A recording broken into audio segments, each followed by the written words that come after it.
taxaw sa kaw doon sa lapataake ba benn xalaatu politicien bu bandu la saña attaqué man sama yéene mooy baa doole bi ma nekkal ko gémmiñam noppam ak bëtam saa su ne may faacee mbébétam dàq mimétisme andi civisme heurte sa conscience ngir nga mën a demee ci bon sens man sama yéene mooy sama rap doon li jëlee ba peuple bi si yoonu ñàkk tàggat ko ba mu mën a dundee si li mu ñàkk wan ko nu muy jëfee ba benn marchand d'illusion du ko mën a bluffé.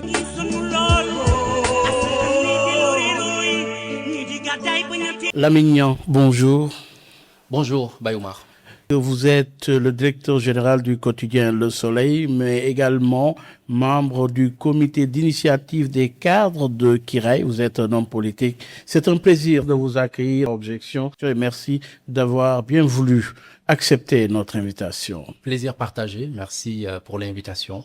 Alors, oui, les médias, vous connaissez.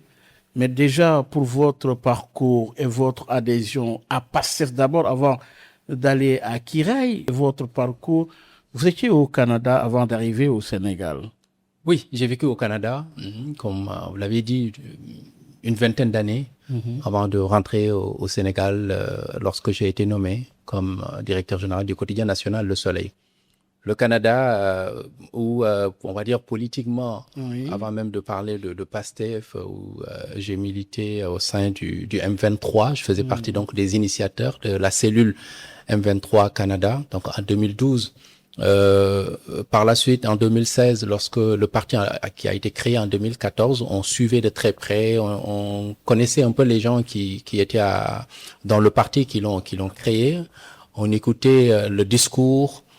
On suivait de près, à un moment donné, on a pris l'initiative de nous engager politiquement. Et peut-être une parenthèse aussi, je faisais beaucoup de tribunes, j'écrivais beaucoup avec donc des contributions en ligne, donc pour montrer à quel point on est très attaché à ce qui se passait dans le pays, même à distance. Vous êtes un spécialiste de l'éducation. De l'éducation, exactement. Donc j'ai fait mon parcours académique, une partie déjà ici au Sénégal, en langue étrangère appliquée à l'université Gaston Berger de Saint-Louis. Après, je suis parti en Suisse pour poursuivre des études en sciences de l'éducation à l'université de Genève. Ensuite, je suis parti au Canada comme résident permanent avant d'y être rejoint par ma famille.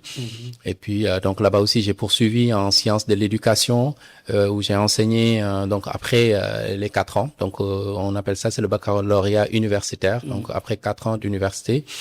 Et d'abord, ça, c'est d'ailleurs une des particularités du système éducatif québécois où qu'on soit enseignant au primaire, au secondaire ou plus loin. Donc, il faut détenir, pour avoir le brevet d'enseignement, il faut détenir le baccalauréat universitaire, donc sanctionné par 4 années d'université, ce qui équivaut ici à un master 2. Et donc, j'ai enseigné là-bas français et médias, donc ce qui m'a permis un peu de me familiariser donc avec les médias, avec tout ce qui est l'esprit critique, avec tout ce qui est comment surtout avec le numérique, les réseaux sociaux. Donc, avoir cette posture-là très critique.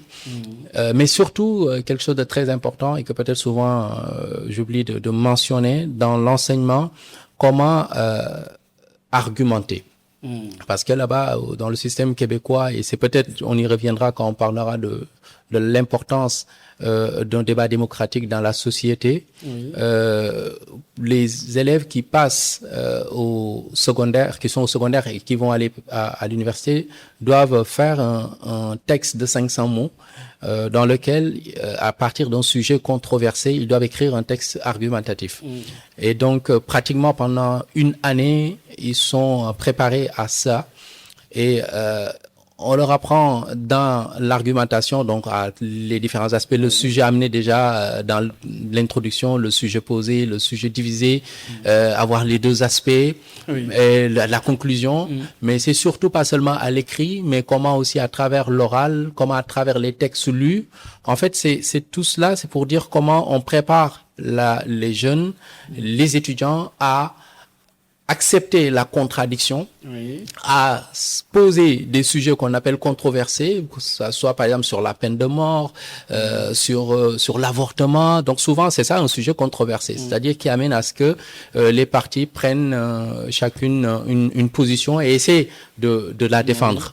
C'est la démarche dialectique, antithèse. Exactement. Voilà, donc pour déjà camper le sujet par rapport à votre adhésion d'abord à PASTEF, Aujourd'hui, à Kiraï, Lamignan, aujourd'hui, est-ce que vous pouvez expliquer quelles sont les motivations profondes de votre adhésion à Kiraï, plutôt à PASTEF, votre parti d'origine? Bon, PASTEF, donc, c'est depuis 2016. Hein. C'était à partir d'un discours, après une analyse profonde de comment l'actualité politique évoluait au Sénégal et comment, à travers ce discours-là, on était convaincu qu'il fallait aller vers un engagement politique qui permettrait à la fin donc de changer avec des hommes de valeur à travers leur parcours, donc qui ont été à l'inspection des impôts et domaines, donc qui ont montré à travers leur parcours une probité morale, donc vraiment un parcours sans reproche. Et on se retrouvait aussi dans le discours par rapport aux thématiques qui étaient posées. Et donc c'est à partir de là qu'on s'est engagé. Et dans l'opposition, on va dire, parce que pendant une dizaine d'années, PASTEF a été dans l'opposition, même dans l'opposition radicale. On a vu l'épisode 2021-2023 jusqu'en 2024, l'année de l'élection présidentielle, et on a vu comment ça a été très tendu et comment PASTEF s'est imposé. Alors, on arrive au pouvoir toujours avec cette idée de comment transformer structurellement la société, comment changer la vie des Sénégalais, comment aujourd'hui mettre en avant les priorités des Sénégalais. Et donc ça a été cette conviction, et c'est sur ces faits-là que moi j'ai été appelé. Donc pour diriger le quotidien national Le Soleil, j'ai démissionné de mon poste d'administrateur scolaire. Donc parce que ça c'est un bout aussi que j'ai sauté tout à l'heure. Donc après l'enseignement, après j'ai été dans la direction. Et donc ça m'a permis aussi à travers le diplôme de leadership et gestion des établissements scolaires de me familiariser avec tout ce qui est gestion. Mais c'était surtout comment on s'était dit, dans ces pays-là où tout fonctionne, dans ces pays-là qui font rêver, hein, beaucoup d'Africains, hein, des gens issus des pays un peu moins développés. Et on sait que c'est par le travail, c'est par la persévérance, c'est par une méthode, mais c'est par un leadership fort que ces pays-là ont réussi, malgré les contraintes. Le Canada, c'est connu, hein, c'est très froid, mais comment ils ont réussi à changer ces pays. Donc c'est pas tombé du ciel. Et on s'est dit, pourquoi les pays africains n'y arrivent pas? Donc on sait que nous qui étions là-bas, comment on était respectés, comment on... Voilà. C'est pas l'objet de l'émission d'aujourd'hui. On aura peut-être d'autres occasions. Mais c'est juste pour dire pour la transition, la transition par rapport à votre adhésion à PASTEF et ensuite à Kiraï aujourd'hui. Par rapport à Kiraï, qu'est-ce que vous estimez trouver à Kiraï que vous ne trouviez pas à PASTEF et qui est pourtant votre parti d'origine? Alors, on a donc cette séquence temporelle qui consistait à s'engager en politique. Parce qu'on était dans l'opposition, il fallait changer. On arrive au pouvoir et on est dans le temps de la gouvernance avec un mandat, donc 2024-2029, où les Sénégalais attendent des résultats. Et le président de la République, Bassirou Diomaye Diakhar Faye, avec à l'époque son binôme, donc le président du parti PASTEF, Ousmane Sonko, on parlait d'un tandem qui est arrivé au pouvoir, donc avec énormément d'espoir. Et moi j'ai toujours cette conviction que on devait avoir qu'une seule et unique préoccupation, c'est comment se concentrer exclusivement sur les priorités et les problèmes des Sénégalais. Et qu'il n'y avait pas place à de la politique. Oui, on peut en faire parce que c'est un parti que nous avons. Mais tout ce qui pouvait aller dans le sens de pouvoir créer de la division, de même commencer à anticiper à parler d'élections de 2029, ce qui est pour moi très, très, très précoce, je trouvais que avec surtout le contexte économique que nous avons trouvé, les difficultés retrouvées, le programme, donc avec le FMI qu'on n'arrive pas encore à finaliser, la dette, on en a beaucoup parlé, on parlait de dette cachée, on parlait de l'héritage que nous avons trouvé. Le défi était encore beaucoup plus grand. Il fallait se concentrer exclusivement sur cela. Malheureusement, on a vu que la rupture finalement a été actée, mais on a laissé trop de la place à de la politique. Ce qui fait qu'aujourd'hui, on s'est dévié complètement de ce pourquoi, à mon avis, les Sénégalais, quand je parle de cette relation-là, donc qui a abouti à cette séparation-là, et qui fait qu'aujourd'hui, c'est ce à quoi on assiste. Et vous imputez cette responsabilité à qui? Qui des deux? Je pense que PASTEF, c'est Patriotes africains du Sénégal pour le travail, l'éthique et la fraternité. Et dans ces mots-là, la fraternité occupe une place importante, c'est une valeur essentielle. Et je pense que PASTEF s'est construit dans l'opposition à travers cette fraternité-là qui a a permis de tenir ensemble debout. Mais arriver au pouvoir, et là on l'a vécu, hein, comme je disais tout à l'heure, l'épisode 2021-2023 jusqu'en 2024, mais rendu en 2000, après l'élection de 2024, et une fois au pouvoir, j'estime qu'on a manqué de poursuivre ce qui faisait la force de Pastef, à savoir cette fraternité-là. Parce qu'un président de la République qui est au pouvoir, on ne peut pas, et moi il y a un moment pour moi qui est particulier, qui a pour moi été le moment qui a acté la rupture, hein, même si après le compagnonnage s'est poursuivi, c'est le 3 juillet 2025 lorsque le Premier ministre est sorti, donc pour dire que ce pays manque d'autorité et que si on n'arrive pas à le laisser gouverner, bon qu'on lui cède la place. Et j'ai trouvé que ça c'était le mot de trop. Donc ça c'était une déclaration, moi je pense que qui n'allait pas dans le sens d'aider le président de la République. Au contraire, c'était dans le sens de le fragiliser, parce que ce qui s'est passé par la suite, si vous avez suivi dans les réseaux sociaux, il y a eu cette avalanche d'insultes, de propos discourtois, des mots déplacés envers le président de la République sur sa page Facebook. Et ce qui faisait justement ce bloc-là homogène, ce qui faisait qu'on parlait de Pastef, ça s'est fissuré. Et c'est là qu'on a commencé à voir deux camps. Et je pense que là, il y a une responsabilité pleine et entière du Premier ministre, parce qu'encore une fois, lorsqu'on dirige, l'objectif surtout, on peut peut-être émettre des propos qui pourraient peut-être à la limite créer des problèmes, mais on arrive toujours, en tout cas, on va chercher toujours à rassembler la famille. Oui. Et pour certains, il s'agit d'une rupture avec Ousmane Sonko. Pour d'autres, il s'agit d'une évolution de votre parcours? Moi, je pense que c'est plutôt une évolution. C'est une évolution. On est arrivé à un moment où le président a pris la décision de se séparer de son premier ministre. Il a fini par créer son parti politique. Beaucoup de cadres, dont moi, donc qui étaient dans Pastef, ont continué le compagnonnage. Ça veut dire que on reste, à mon avis, fidèle à ce pourquoi on a été élu, à savoir régler le problème des Sénégalais, à savoir qu'on est là jusqu'en 2029 comme premier mandat, et qu'à ce niveau-là, toute la concentration de notre énergie doit être dirigée vers le règlement des problèmes des Sénégalais, donc qui sont là, et que beaucoup de choses ont été faites, il faut le dire. Cependant, il y a encore du chemin, on est à mi-mandat, et je pense qu'à ce niveau-là, le président n'avait d'autre choix que de continuer avec les hommes en qui il a pleinement confiance. Et qu'est-ce qui vous différencie politiquement de Pastef? Alors, ce qui nous différencie, à mon avis, c'est d'abord l'esprit. L'esprit, le fait que on était dans l'opposition, on réussit à obtenir le pouvoir et qu'il fallait continuer en se concentrant sur les préoccupations des Sénégalais,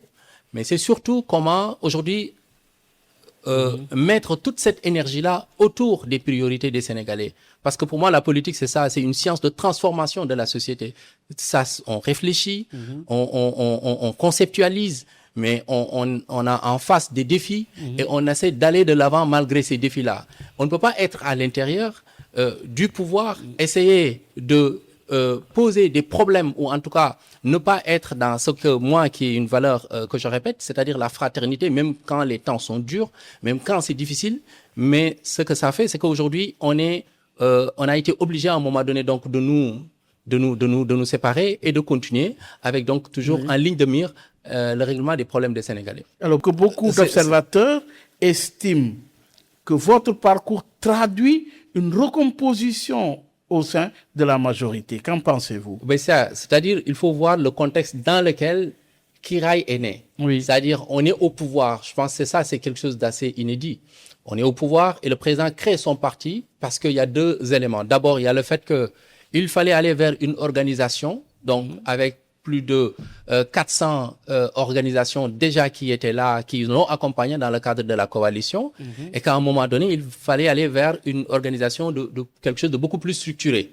Mais il y a le fait qu'avec Pastef, ça ne se passait plus comme il fallait, où le président de la République a trouvé que il fallait disposer de son propre outil, de son instrument, un appareil politique, donc qui correspond à ses attentes et qui va l'accompagner. Et à ce niveau-là, je pense que c'est là, oui, qu'on peut parler de recomposition, mais une recomposition qui va dans le sens de permettre au président de la République donc de réussir sa mission. Alors, une rupture personnelle ou politique? Bon, personnel, moi je pense qu'on ne peut pas jeter à la poubelle tout ce qui a été vécu, parce que la politique, c'est des circonstances. Donc, on se rencontre à un moment donné. Pour moi, c'est pas une religion. Les gens peuvent adhérer à un parti politique parce qu'ils se retrouvent dans l'idéologie, ils se retrouvent dans l'orientation du parti.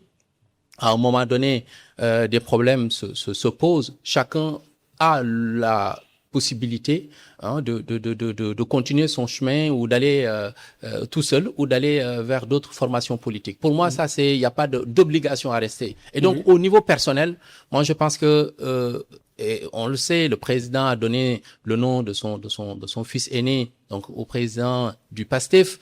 Et donc, je pense que ces liens-là, on ne peut pas les couper. Cependant, au niveau politique, oui, il y a une réalité qui est là, qui fait que le président a son propre parti politique qui raille. Donc là, on va dire que la rupture est actée. On n'a plus la même orientation. On se retrouve plus. Sinon le président allait rester dans le parti. Parlons de qui raille, votre parti aujourd'hui d'adhésion.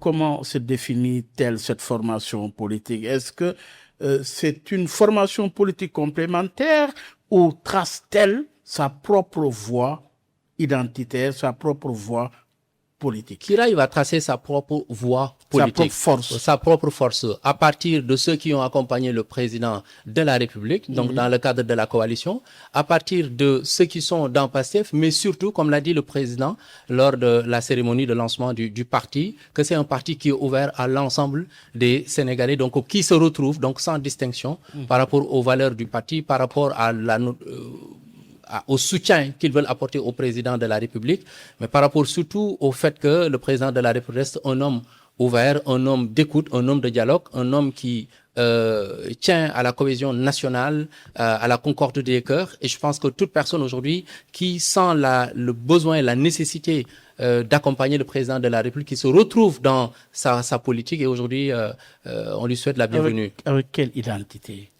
Avec l'identité quelle doctrine? Avec quelle idéologie? On parle d'un parti politique, on parle d'un parti politique naissant. On a un congrès qui va venir. À un moment donné, on parlait du 8 là. Finalement, ça a été reporté après l'hivernage. Donc, ce sont des éléments qui vont venir.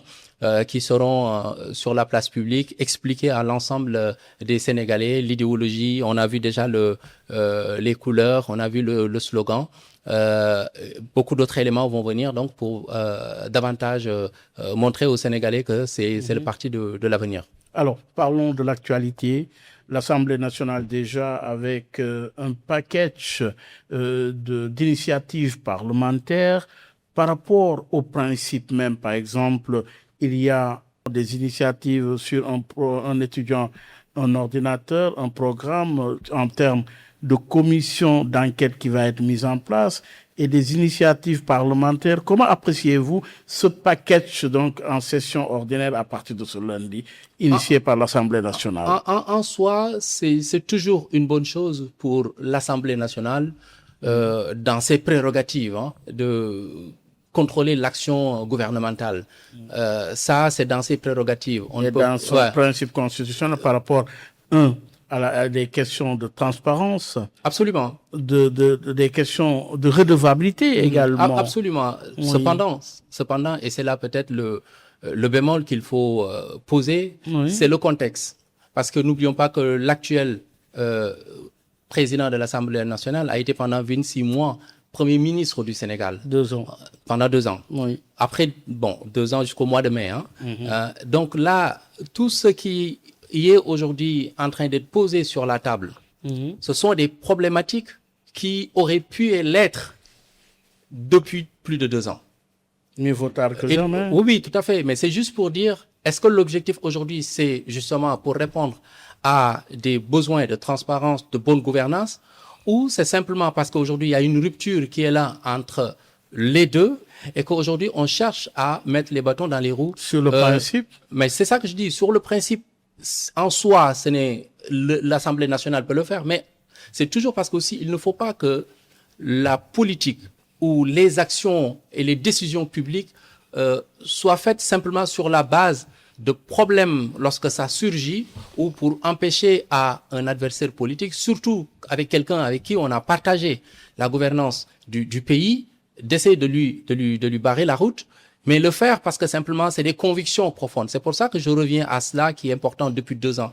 Parce que je donne juste l'exemple de la résolution qui porte sur le foncier et le patrimoine dans le domaine public maritime. Oui. Sur le foncier et le domaine public maritime. Oui. Pourtant, si vous vous rappelez, dès que c'est arrivé en 2024, il y a eu une commission par arrêté, donc qui a été mise en place par le Premier ministre. Si vous vous rappelez, il y a eu un pré-rapport qui a été remis au Premier ministre.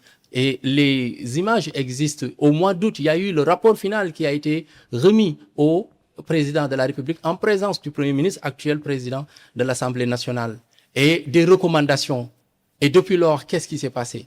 Rien.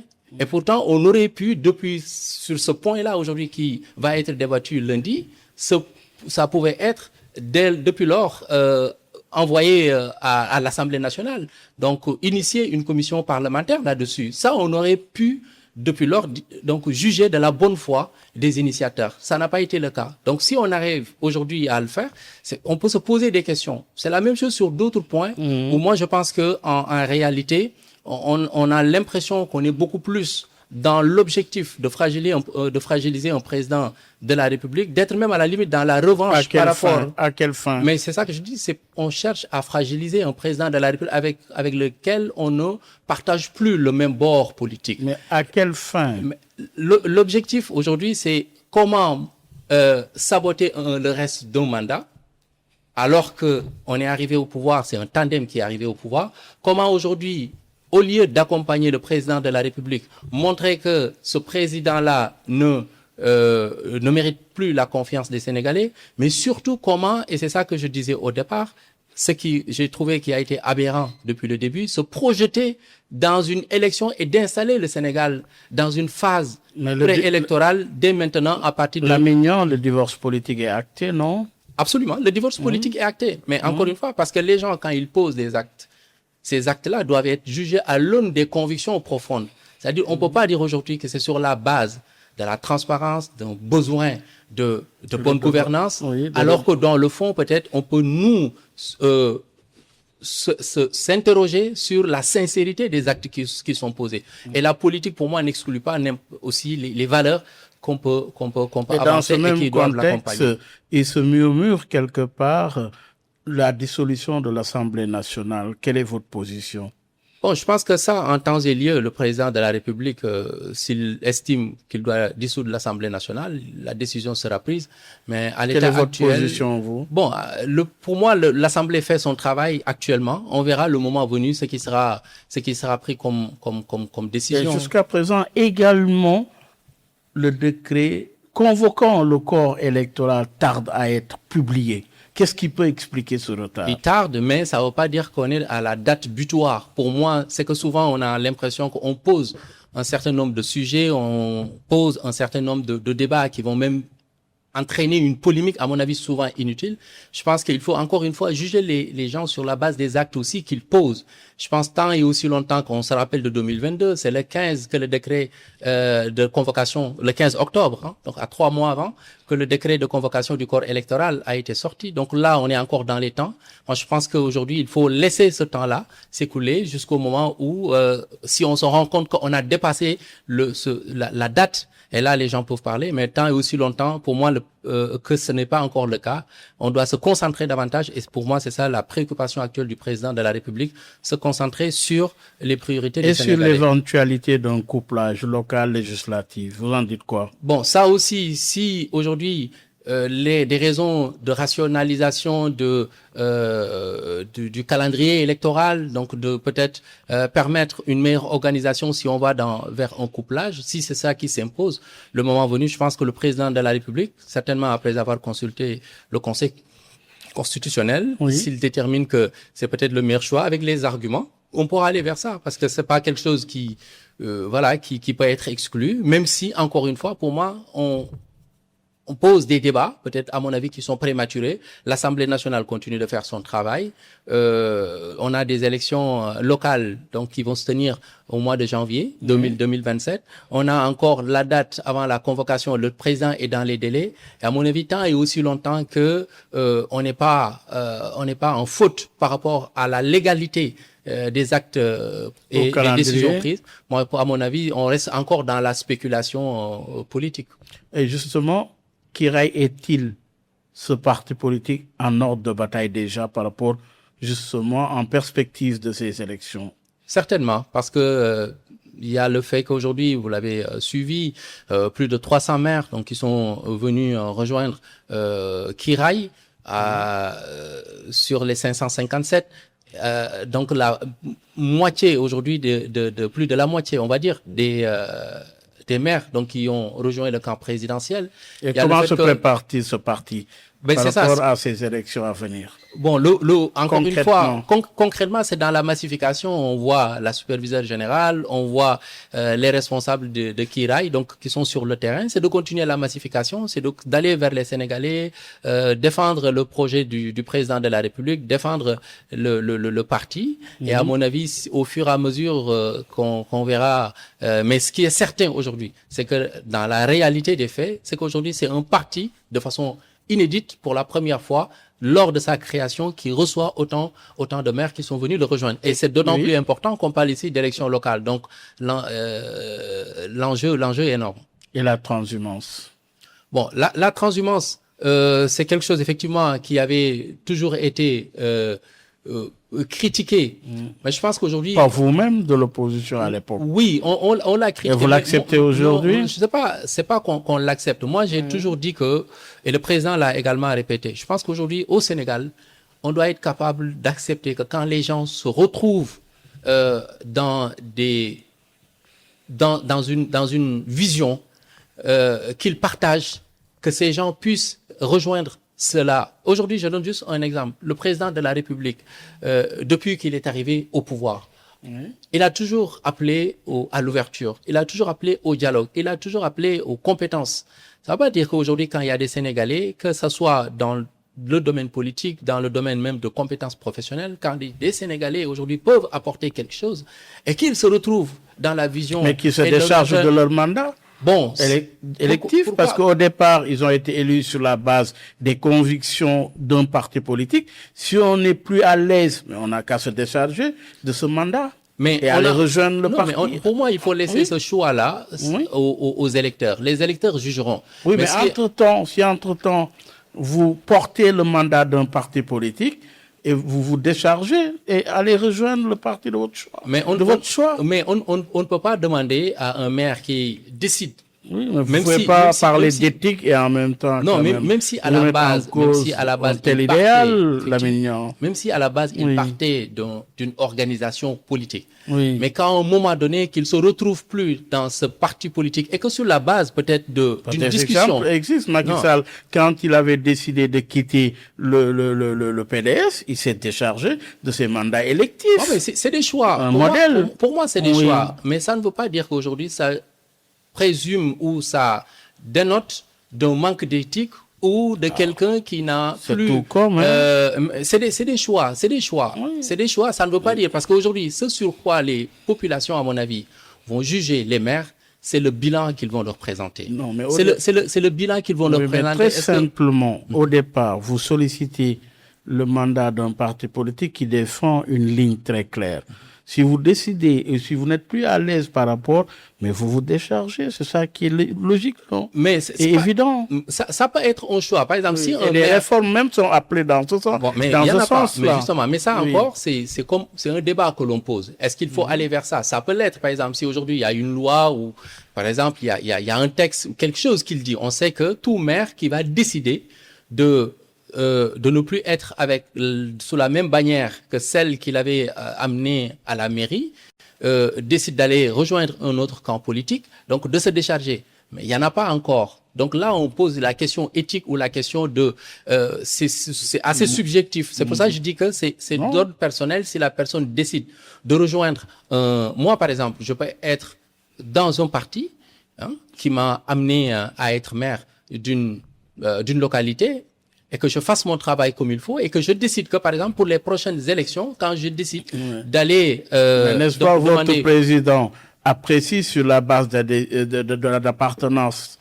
Tous les personnes qui ont décidé de rester à PASTEF ont été démis, non? C'est comme si vous me dites aujourd'hui, le président de la République, il a été élu... Il faut être logique jusqu'au bout. Non. C'est comme si on dit au président de la République aujourd'hui, qui est issu des rangs de PASTEF et qui a décidé de créer sa propre formation politique, qu'on lui dise que vous devez démissionner de votre poste de président de la République, aller encore demander aux Sénégalais de voter pour vous. Vous voyez, il y a quelque chose d'illogique là-dedans. C'est pour ça que je dis, il faut aussi, tout peut se discuter, hein, mais il faut aussi ne pas cantonner les gens et les étiqueter sur la base il a démissionné pour créer son propre parti politique. Non, ce que je veux dire, c'est que c'est comme si aujourd'hui on disait aux militants, au président de la République, il faut qu'il démissionne de son poste de président de la République. Il n'a pas besoin de démissionner. Il a démissionné juste de PASTEF, mais il continue d'être le président de la République. Mais ce que vous êtes en train de dire, c'est à la limite, c'est demander de démissionner d'être maire. Mais eux, ce qu'ils ont fait, c'est démissionner de leur parti, ou même s'ils n'ont pas démissionné, en tout cas, c'est parce que ça dépend à quel niveau on apprécie. Moralement et de point de vue éthique, s'il faut aller jusqu'au bout, il faut aller jusqu'au bout. Mais c'est qui définit la morale? En quoi est-ce immoral pour quelqu'un qui fait son travail correctement? Chacun apprécie. Voilà, c'est pour ça que je dis, c'est des questions personnelles. C'est pour ça que je dis, c'est des questions. Ça ne nous empêche pas de poser le débat. Absolument. On est dans un débat démocratique.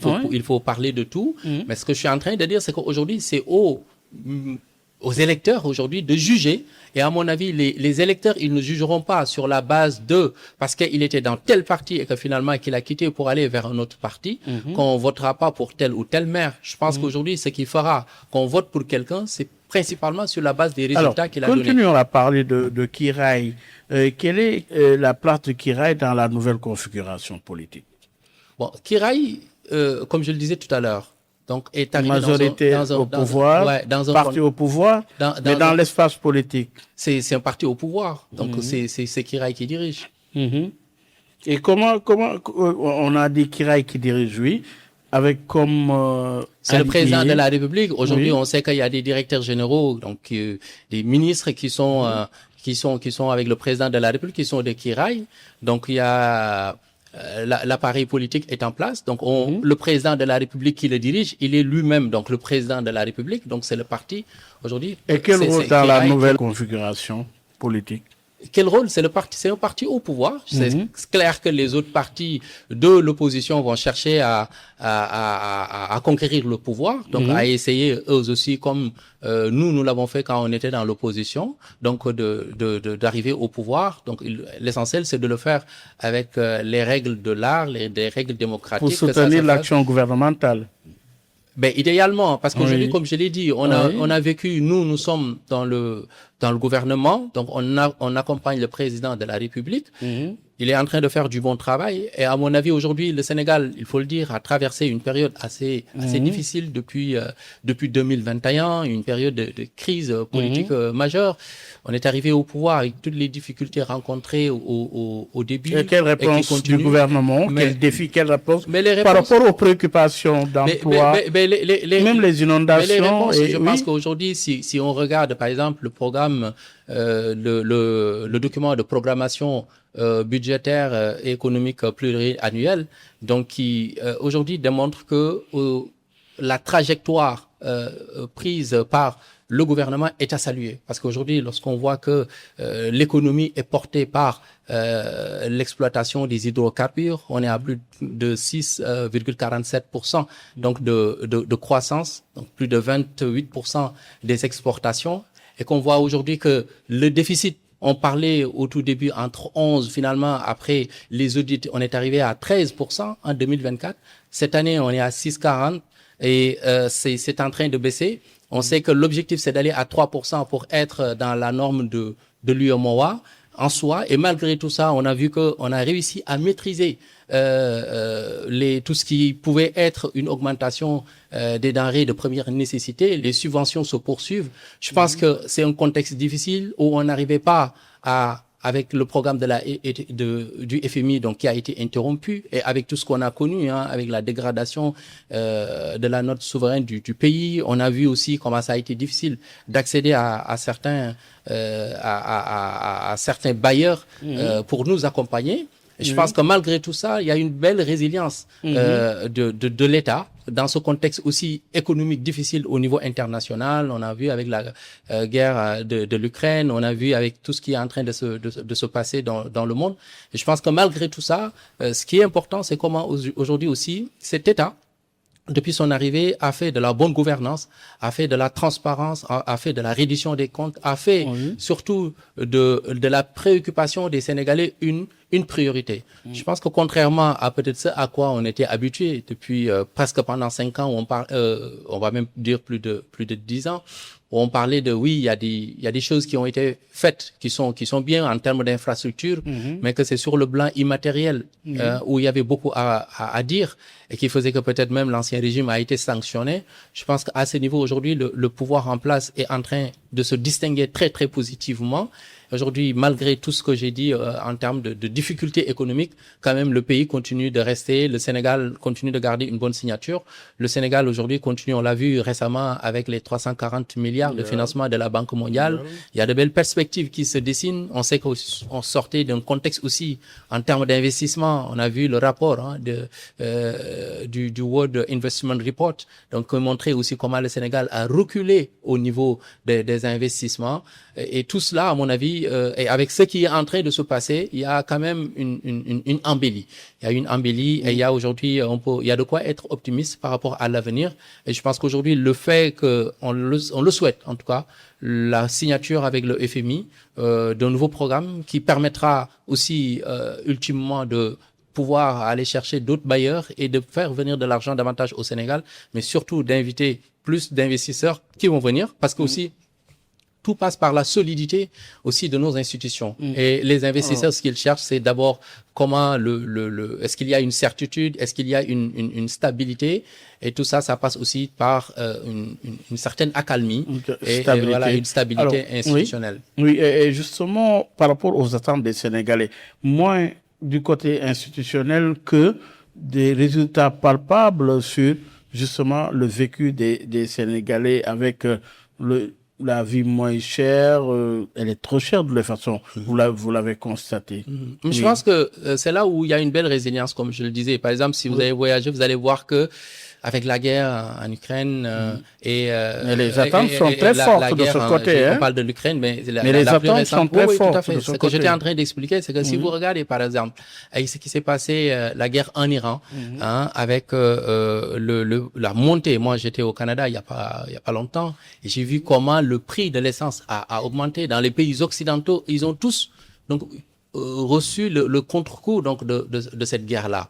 Mais aujourd'hui, ce qui est positif, c'est que on a malgré ça, et d'ailleurs il y a même l'ancien ministre de l'Intérieur qui préparait les Sénégalais à cela. Mais l'État a réussi quand même malgré tout à stabiliser les prix. On n'a pas, au contraire même que ça, pour certains, il y a eu une baisse des prix. En soi, je pense que ça, c'est un courage. Ça, c'est aussi, ça démontre de l'anticipation. Ça démontre aussi comment l'État et le président de la République et tout le gouvernement font de l'appui aux populations, surtout les plus vulnérables, une priorité. Alors, pour rappeler à nos auditeurs que vous suivez votre émission Objection qui reçoit Lamignon, il est membre du comité d'initiative des cadres de Kiraï, le parti présidentiel. Aujourd'hui, oui, Lamignon, vous êtes en même temps directeur général du Soleil. Comment gérer les deux casquettes, directeur général et puis justement membre du parti politique Kiraï?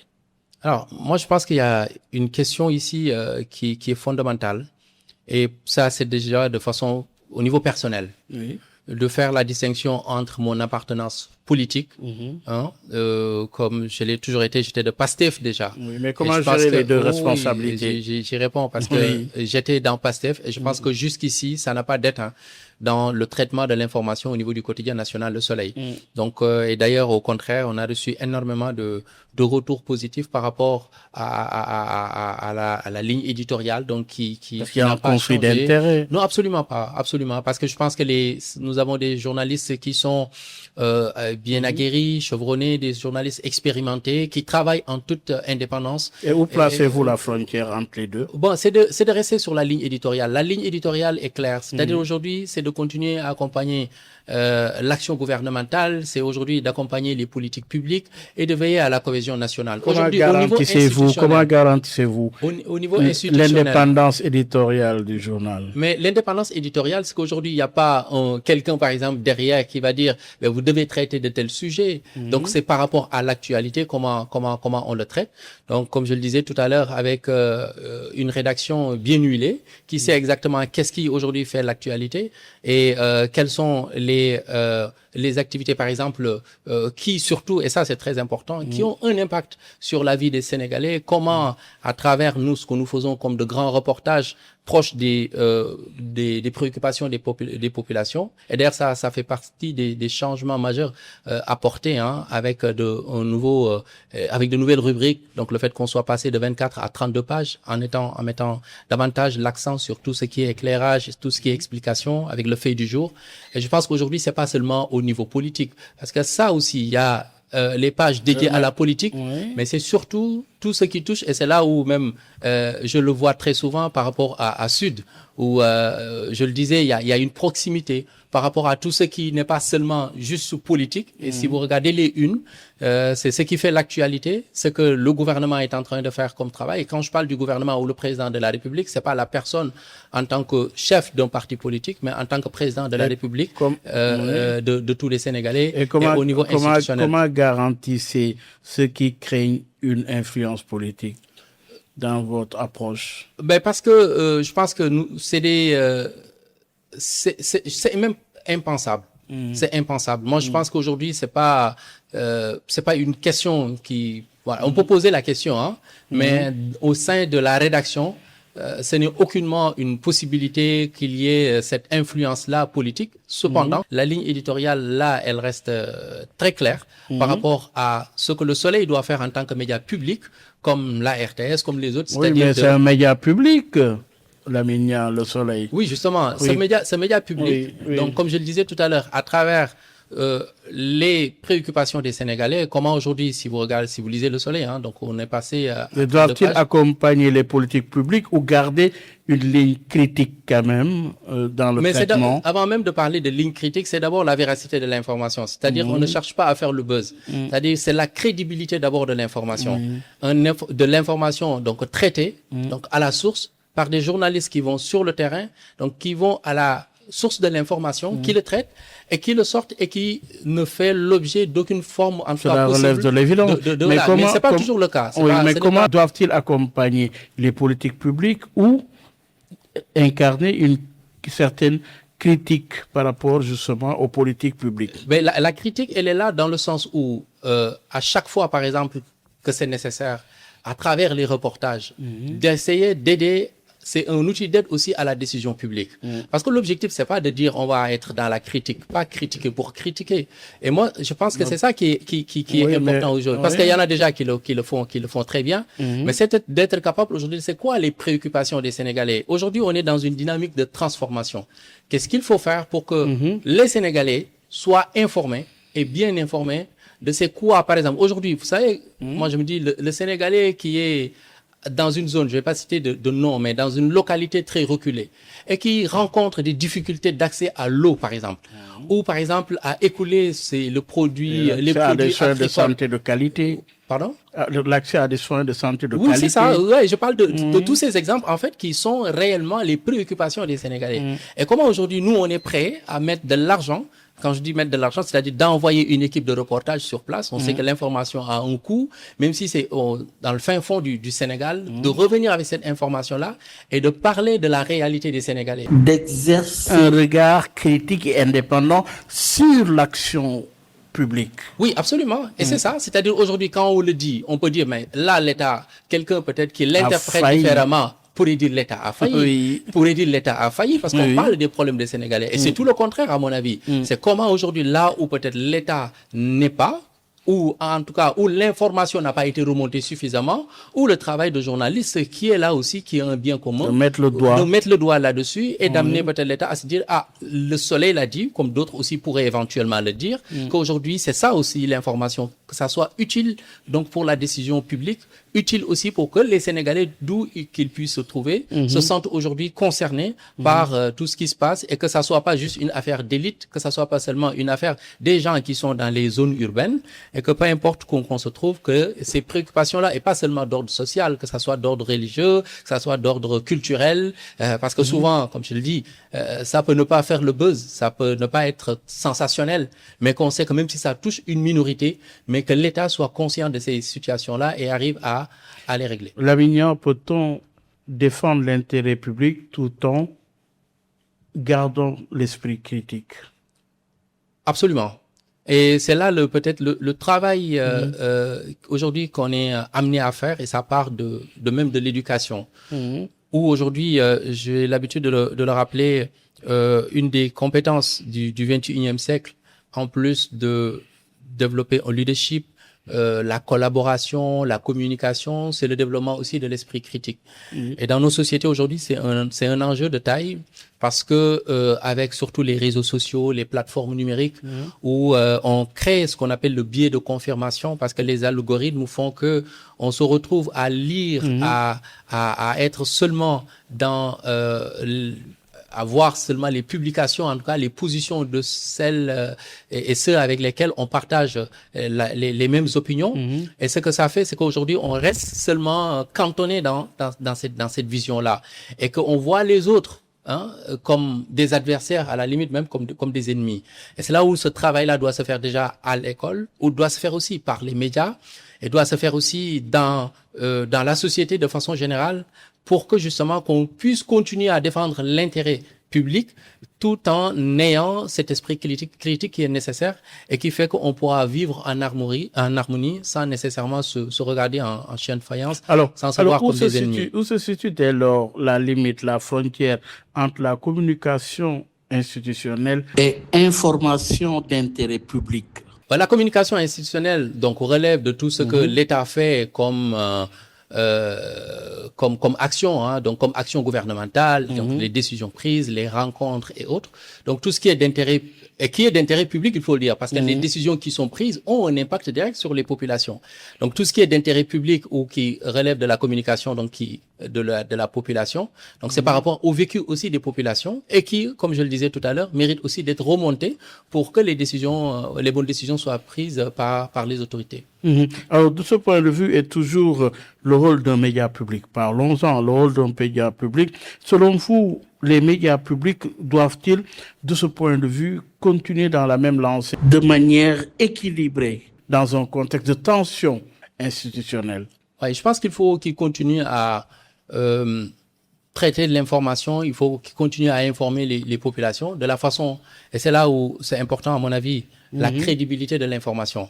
La plus crédible possible et de faire de sorte qu'aujourd'hui tout ce qui émane en fait de ces rédactions, des publications, donc que ça serve les populations et que aujourd'hui tout ce qui concerne en fait la communication, que ça soit vu.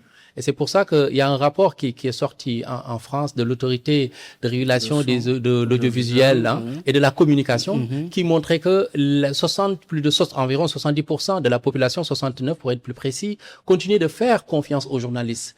Parce que c'est eux qui donnent l'information crédible, contrairement à une minorité, alors que peut-être aujourd'hui on pense que tout se passe dans les réseaux sociaux, parce que c'est pas des professionnels de l'information qui véhiculent, qui donnent l'information. Et c'est peut-être où l'importance de votre question tout à l'heure, le développement de l'esprit critique, parce que quand ça vient peut-être de la télé ou de la radio, les gens ne doutent pas de la véracité et de la crédibilité de cette info, alors que lorsque peut-être ça vient des réseaux sociaux où les gens sont beaucoup plus présents et qu'ils n'ont pas ce filtre-là nécessaire, ce recul nécessaire ou ce bagage-là de se dire est-ce que c'est une bonne ou une mauvaise, une information en fait erronée, et que peut-être qu'ils peuvent tomber dans le piège. Et c'est très très fréquent, et c'est là où l'éducation est importante, et c'est là aussi à mon avis où l'appui de l'État envers les médias est aussi important et pour la crédibilité de l'information, parce que ça a un coût, l'information. Je pense qu'aujourd'hui, même on le disait, c'est rien que dans la production en 2025, je donne l'exemple de la phrase, on est à presque 2,9, presque 3 milliards de coûts de l'information. Et souvent, ce qui le prend le plus, c'est les charges du personnel et l'exploitation. Et la transition numérique. Ouais, exactement. La transition numérique, parlons-en. Quelle est votre feuille de route par rapport au Soleil? Alors, je pense que le Soleil a fait beaucoup, un pas de géant, on va dire, en 2 ans. Parce que quand on est arrivé, le print était là avec toute sa crédibilité liée au nom Le Soleil. Mais ce qui a été un changement vraiment majeur et avec des retours extrêmement positifs de nos lecteurs, c'est cette transition-là numérique. Et cela, c'est le virage, on va dire. Et cela, c'est fait par le fait aujourd'hui de disposer d'un site internet qui permet, à travers le kiosque numérique, de disposer du journal tous les soirs à partir de minuit. Donc, et de pouvoir payer le journal selon les méthodes de paiement classiques, que ça soit avec Wave, Orange Money ou pour ne pas faire de la publicité, ou avec les cartes de crédit, mais en tout cas pour permettre aux Sénégalais d'ici, de la diaspora, peu importe. Donc ça c'est une chose.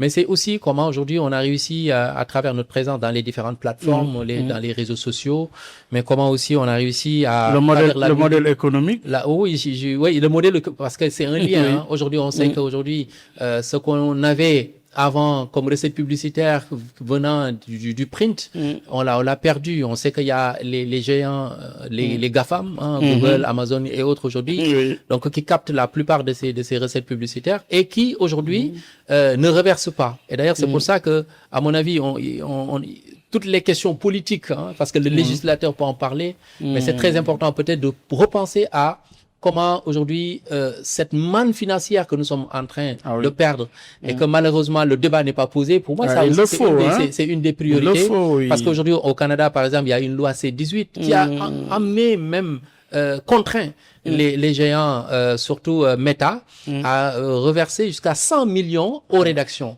Parce que justement, c'est une manne financière qu'ils ont perdu. C'est un défi aujourd'hui. Parce que c'est à relever. Parce que c'est de l'information qu'ils vont aller chercher, vont créer de la publicité derrière et ils ne reversent pas. Et aujourd'hui, peu de personnes trouvent encore de l'intérêt à payer de l'information en ligne. Quand c'est dans le print, ils peuvent l'acheter parce que justement, il y a une agrégation de toutes ces informations et qu'ils vont trouver que c'est plus pertinent. Pourquoi moi, si je vais sur le flux des informations, je peux avoir tout ce que je veux. Et pourquoi payer encore de l'information, payer le journal, donc pour lire un journal, alors que la même information, je peux la retrouver gratuitement. Mais je pense qu'aujourd'hui, il faut légiférer là-dessus pour permettre au moins à ce qui est perdu aujourd'hui dans par le print puisse être récupéré. Mais ça passe, c'est pas seulement une mince affaire, c'est pas une affaire juste, surtout dans nos petits États d'un pays. Il faut vraiment et puis un autre défi, comment justement faire adhérer un public de plus en plus jeune quelque part. Oui, ça également, c'est des mutations à réussir. Oui, les habitudes de consommation de l'information ont complètement changé. Aujourd'hui, quand on prend le journal, on peut rester 1 heure de temps sans être dérangé. Donc, parce qu'on est concentré là-dessus et on va faire toute la lecture peut-être de ce qu'on veut lire. Ce n'est plus le cas aujourd'hui. Vous avez votre téléphone, au moment où vous êtes en train de lire, automatiquement, il y a un appel qui entre. Ou bien il y a des notifications qui vont vous déranger, qui feraient que peut-être vous allez arrêter de lire pour aller consulter vos messages. Ce que ça fait, c'est que les gens vont beaucoup plus être dans des formats très rapides. Et ça, les gens on l'a compris dans les médias, de comment aujourd'hui adapter l'information. C'est clair. Parce que les gens, ils vont plus lire peut-être les longs formats, ils vont être même dans les vidéos, ils vont pas rester à lire, à écouter ou à regarder des vidéos de plusieurs minutes. Ça doit se lire et se regarder. Et se regarder. Et ça, dans des formats courts où l'information donc est là et passée rapidement et que ça ait l'impact voulu, tout en permettant à la personne de continuer à faire d'autres choses sur son téléphone. Et l'intelligence artificielle, il y a également. C'est pas une menace, non? Ça peut, une opportunité. Moi, je pense que il faut le voir plus comme une opportunité parce qu'aujourd'hui, il aide dans la productivité.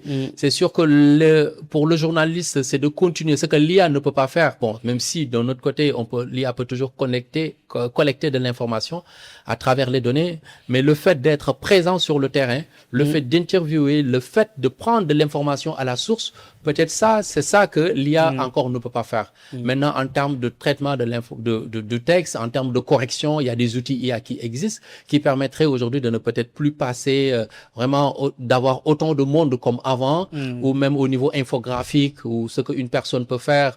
Avant, il fallait une personne. Maintenant, il y a des outils IA qui peuvent le faire. Donc, je pense qu'aujourd'hui, c'est de le voir, toutes les opportunités à saisir, même au niveau de la recherche. Avant, il fallait peut-être passer sur 200 ou 100 pages d'un rapport.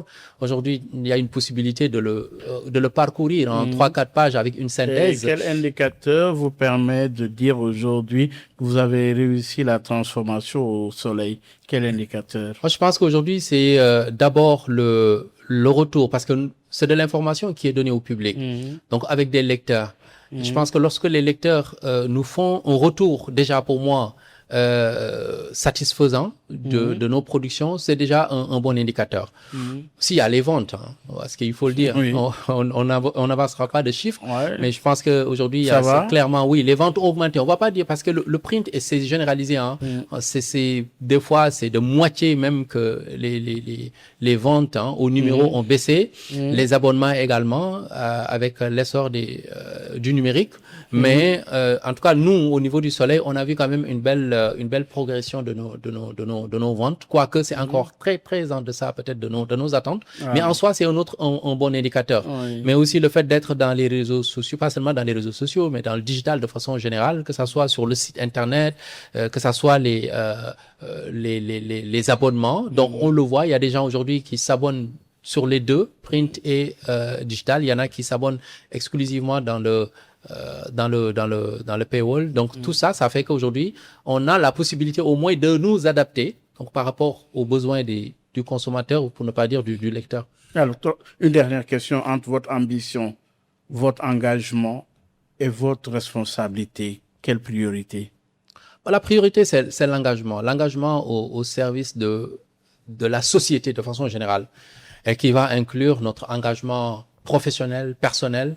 Parce que pour moi, quand j'ai quitté le Canada, il y a un objectif. L'objectif, c'est de servir. J'aurais pu rester là-bas. J'ai encore de la famille là-bas. Je pense que il y a souvent les défis. Chaque pays a ses propres défis, mais les défis qu'on a là-bas ne sont peut-être pas toujours les mêmes que ceux qu'on a ici. Je pense qu'au moindrement qu'une personne là-bas est capable d'avoir un salaire, il peut vivre tranquillement, et il voit qu'il n'y a pas souvent la pauvreté que nous voyons ici. Donc chacun vit avec ce qu'il a et peut vivre dignement. Je pense qu'aujourd'hui, ces pays-là, comme je le disais au départ, ce qu'ils ont réussi, et qu'on sait que ce sont des hommes qui les ont réussi aujourd'hui, c'est possible en Afrique, c'est possible au Sénégal. Et donc, nous, notre objectif, c'est comment on s'engage en politique, pas pour des raisons personnelles ou pour la recherche de sinécure ou de privilèges, mais c'est comment être aux petits soins des besoins des populations, comment être proche des populations, et en le faisant, le service public si on l'a choisi. Et moi, j'ai toujours été, d'ailleurs même au Canada, tout ce qui touchait au privé, c'est bien, c'est très bien, on peut même gagner plus. Mais moi, je pense qu'il y a quelque chose qui est dans le public, de servir le public, la communauté qui est extraordinaire, et qu'on ne ressent qu'à travers souvent ce qu'on a comme retour, même si le salaire ne suit pas, même si les moyens peuvent être limites ou déficitaires, mais de voir qu'aujourd'hui on sert, et qu'on voit que à chaque fois qu'on sert la population, à chaque fois qu'on sert la communauté, le retour qu'on a de cette satisfaction-là, pour moi, c'est le plus grand privilège aussi aujourd'hui qu'on peut avoir, et le faire à travers la politique, le faire à travers la gouvernance, le faire à travers aujourd'hui, pour moi, c'est que je considère toujours comme un temps bien déterminé, où on a été dans l'opposition, où on arrive au pouvoir, et où on a la possibilité radicalement de changer la vie des gens.